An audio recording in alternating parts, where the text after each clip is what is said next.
አባታችን በሰማዮች ላይ ያለህ ተለይቶ ይመስገን ክቡር ስምህ።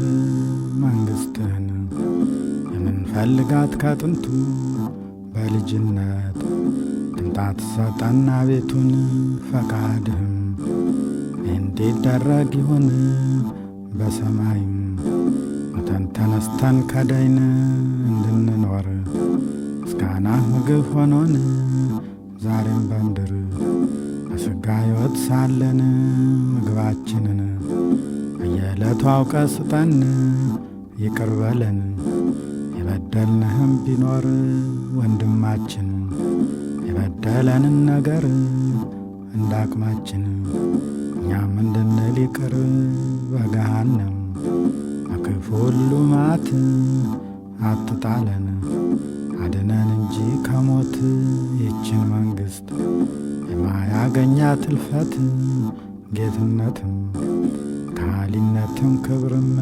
ናቸውና ያንተ ገንዘቦች ሁሉም ለዓለም ወለዓለመ ዓለም አሜን።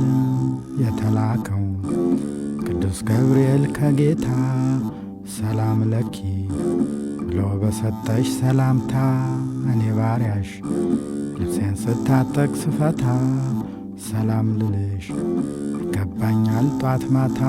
ማርያም ሆይ እመቤቴ ሆይ ድንግል እንዳለሽ ቅዱስ ገብርኤል ሰላም ሰላም ለኪ እንደ እርሱ ሁሉ እኔም የጠፋልሽ የነፍሴ ሥጋ መርገም ብሩክ ነው የማህፀንሽ ፍሬም እንደ ቀድሞ ብሩክ አምላክ ነው ዛሬም። እግዚአብሔር ወልድ በመጣ ጊዜ ለካሳ እንበለ ዘር እንደ ንብና እንዳሳ ከነፍስሽ ነፍስ ከሥጋይ ሥጋ ቢነሳ ደስ ያለሽ ወይ ጸጋን አግኝተሽ ከጌታ ደስ ይበልሽ። በማቀርብልሽ ሰላምታ ለምኝልን ሳትሰለች ጧት ማታ ውድ ልጅሽ እንዲያደርግልን ይቅርታ ይቅር ብሎ ኀጢአታችንን ሁሉን እንዲያድነን ባንቺ ተማጽነናለን።